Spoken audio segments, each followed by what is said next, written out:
Hello, I'm Pastor Otis Corbett. Thanks for joining me here as we explore God's Word together. Today, we will continue in a series of sermons from Hebrews that I've entitled The Greatest of All Time. And specifically, I want to share a word about the greatest priest as I comment on Hebrews 4, verse 14 through 5, verse 10.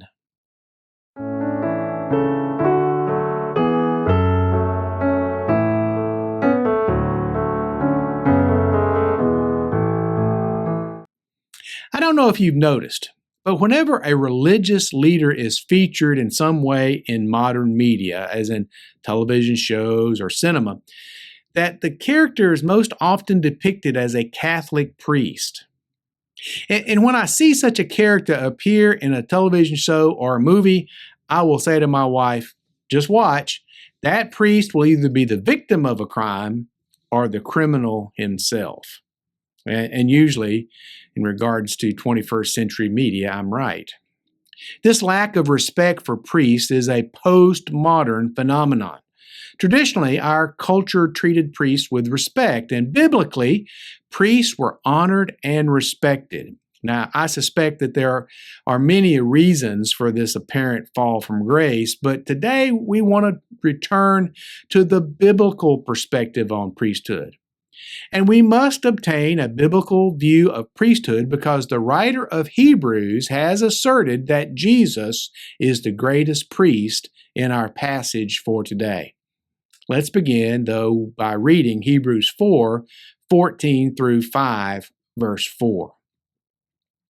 Therefore, since we have a great high priest who has passed through the heavens, Jesus, the Son of God, let us hold fast to the confession. For we do not have a high priest who is unable to sympathize with our weaknesses, but one who has been tested in every way as we are, yet without sin.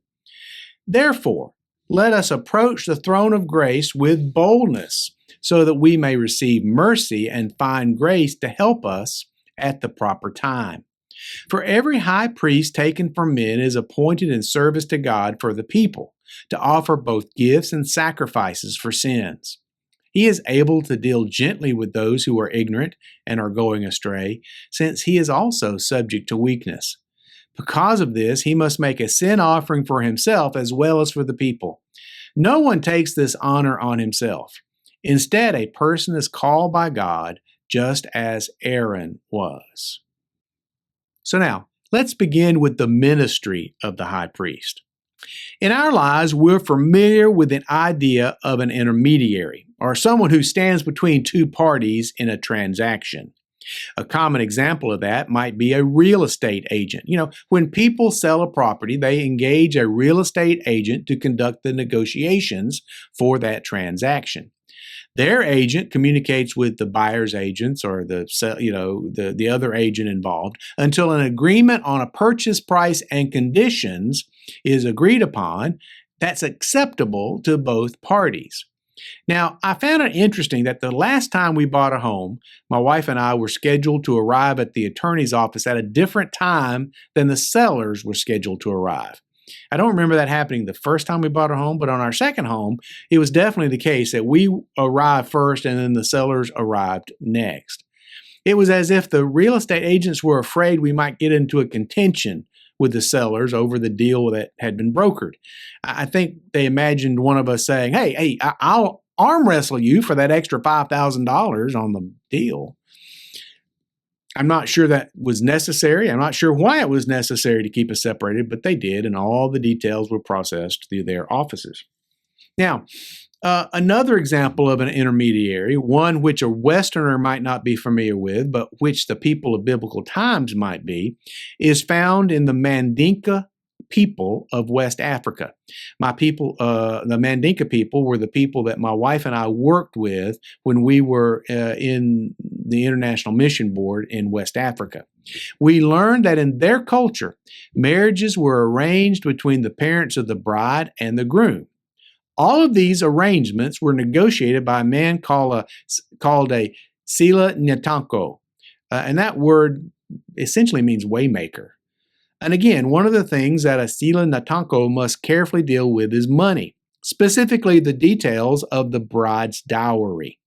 As our local language coach told me, no money goes from the hand of the father of the bride to the hand of the father of the groom without going through the hand of the sila nyatanko.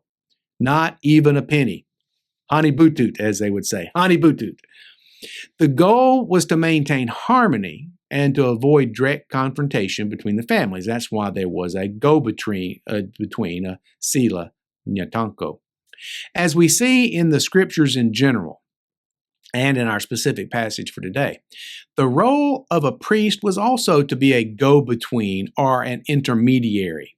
And in the priest ministry, the stakes were very high. In fact, much higher than buying a house or arranging a marriage.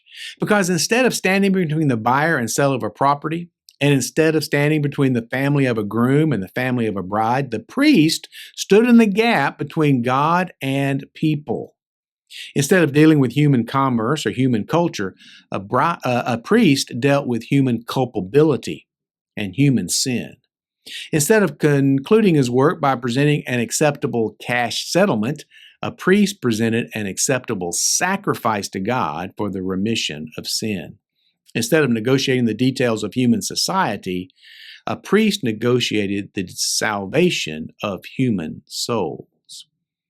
Thus, the priest's role was a serious one, and God's law required that he was chosen for it and that he had to meet certain criteria. That's why Paul sinned by making an offering instead of waiting for Samuel. And that's also why Nehemiah recorded that at the time of the return from the exile, some men actually acting as priests in the temple were not qualified to do so. And so he excluded them until they could provide proper credentials.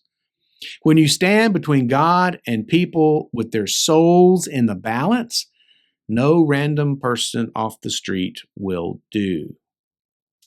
If the priest role was a serious one, the role of the high priest was even more serious. While the priests would offer sacrifices for sin daily, they only did so in what was called the holy place in the temple. Even they were banned from the innermost court of the temple, which was called the Holy of Holies. This is where the Ark of the Covenant was kept, and this was also the place where the Jews believed that God resided with them. But once a year, on the Day of Atonement, the high priest, and only the high priest, could enter the Holy of Holies. And the only reason the high priest could enter in the Holy of Holies was to present to God a sacrifice for all the sins of God's people during that year. Now, this was such a high stress and tension-filled task that legend has it that some high priests were afraid that instead of presenting the offering for sin, they themselves would be struck down by God for their own sin. The priestly ministry, and particularly the ministry of the high priest, was all about making atonement for human sin and acquiring God's forgiveness and pardon for human sin. So we see the ministry of the high priest. We also need to talk about the model high priest. Verses 5 through 10 tell us, in the same way, the Messiah did not exalt himself to become a high priest, but the one who said to him, "You are my son, today I have become your father," also said in another passage, "You are a priest forever in the order of Melchizedek." During his earthly life, he offered prayers and appeals with loud cries and tears to the one who was able to save him from death, and he was heard because of his reverence. Though he was God's son, he learned obedience through what he had suffered. And after he was perfected, he became the source of eternal salvation for all those who obey him. And he was declared by God a high priest in the order of Melchizedek. Now, we've seen the importance of the ministry of priests and of the high priest as well, but next we want to see the importance of the character of priests.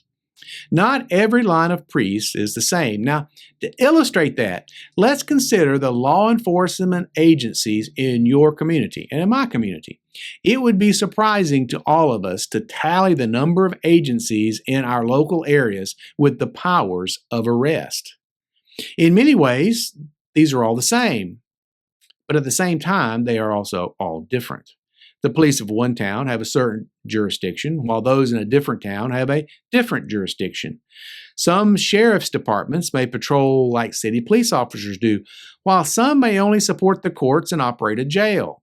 St. Louis County, Missouri is unique to my mind in not having the office of a sheriff at all.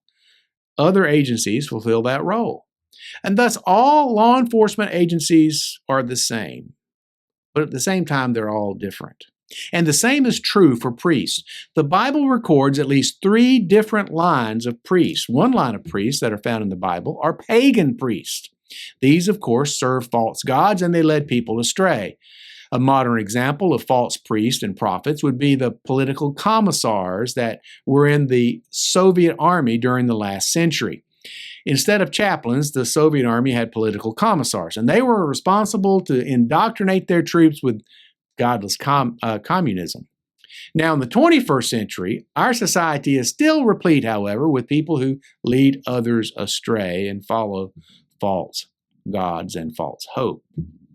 There was another line of priests that was established by the Mosaic Law. And these are the priests that we most often think of in terms of the Jewish faith. Now, many of these priests were God-fearing men, but some were not. As I mentioned before, some men who were not qualified to be priests were serving in the temple during Nehemiah's time. And the rot had become so bad that by the time of the New Testament, the high priest was appointed by the Romans, of all people. See, the priesthood no longer served God or God's people, but it served itself and it served its Roman masters. Now, I know of a small town in Alabama whose police department turned rogue.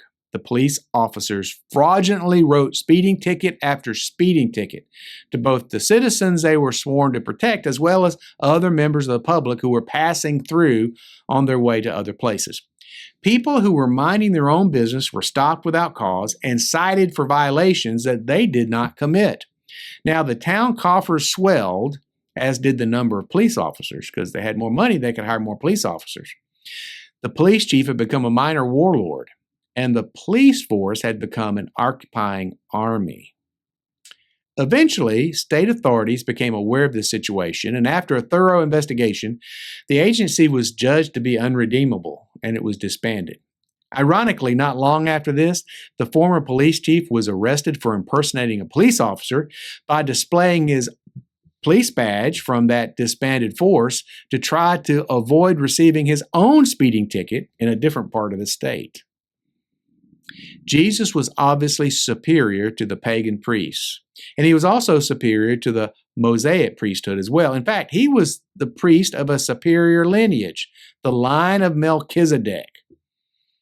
But who was this Melchizedek? Well, let's read Genesis 14, beginning in verse 17. After Abraham returned from defeating Chedorlaomer and the kings who were with him, the king of Sodom went out to meet him in the valley of Shavah, that is, the king's valley. Then Melchizedek, king of Salem, brought out bread and wine. He was a priest to God Most High. He blessed him and said, Abraham is blessed by God Most High, creator of heaven and earth, and I give praise to God Most High, who has handed over your enemies to you. And Abraham gave him 1/10 of everything. As you can see, we don't know much about Melchizedek, but what we do know is impressive. First, he was a priest before the Mosaic Law existed. His priesthood became first, and it never degenerated into the hot mess that the Mosaic priesthood had become. Next, his name meant King of Righteousness. That meant he had authority, but that he would never abuse his authority. He would be upright, honest, and an honorable priest and king, and also he was king of Salem, which means peace. Many scholars believe he was the king of the area where Jerusalem was founded by David many years later. Another factor that we see here is that he blessed Abraham, and he brought to him the elements of what became the Lord's Supper. And he was the only person to whom Abraham paid a tithe offering. In addition, we don't know where he came from to bless Abraham, and we don't know where he went after this event. Melchizedek was certainly a unique priest from a unique line of priests. And All this evidence we see adds up to Melchizedek probably being a pre-incarnate appearance of Jesus. And that makes perfect sense when we remember that the ministry of Jesus was all about making atonement for human sin and providing God's forgiveness and pardon for it. So we see the model high priest. Now let's see the matchless high priest. Because Jesus was a high priest from his own line, he was unequaled. He was matchless. First, he was just like us, only different. Hebrews 5:14 says, "For we do not have a high priest who is unable to sympathize with our weakness, but one who's been tested in every way as we are, yet without sin." Jesus has lived our lives. He has walked our path. He has experienced the joys and frustration of living with people. He knows what our lives are like. But unlike us, Jesus never sinned. He never got tired along the way and quit, nor did he ever leave the path. Jesus never became angry with someone over the way they treated him. And he never got depressed or defeated either. He never gave in to the temptations we all face, and that made him a perfect match to be our high priest, and that made him the matchless high priest. Now, let's read Hebrews 5:2. He is able to deal gently with those who are ignorant and are going astray, since he is also subject to weakness. As I said before, a major challenge in ministry is to balance conviction with compassion. Humanly, it is nearly impossible to keep those two elements of ministry in balance, but Jesus did. And many scriptures refer to his great compassion over the lives of people. In Matthew 10:29, Jesus said that a sparrow does not fall in the field without God's knowledge and care. In Matthew 11:28, Jesus said that his yoke was light and his burden was easy. In Matthew 23:37, Jesus said that he longed to gather God's children together like a hen gathers her chick. Jesus told the parable of the Good Samaritan in Luke 10, and the parable of the lost sheep, and the parable of the prodigal son in Luke 15. All of those focused on kindness to those who were lost and needed saving. Jesus even healed the ear of the high priest's servant in John 18, and he healed the soul of the thief on the cross in Mark 15. Jesus balanced compassion and conviction perfectly. He could be compassionate toward us because he came to fulfill the law, and he did fulfill the law. He did for us what we could not do for ourselves, and he set the conditions so that he could be compassionate toward us. Now, let's also read Hebrews 5:7-9. During his earthly life, he offered prayers and appeals with loud cries and tears to the one who was able to save him from death, and he was heard because of his reverence. Although he was God's son, he learned obedience through what he suffered. After he was perfected, he became the source of eternal salvation for all who obey him. Because of his righteousness, the compassion of Jesus was not temporary, but permanent. Priests made sacrifices daily, and every year the high priest had to make the offering in the Holy of Holies. But Jesus came, he lived a perfect life, and he permanently fulfilled God's law. And if the law was fulfilled, there's no more guilt. Paul said this in Colossians 1, beginning in verse 21. Once you were alienated and hostile in your minds because of your evil actions. But now he has reconciled you by his physical body through his death to present you holy, faultless, and blameless before him.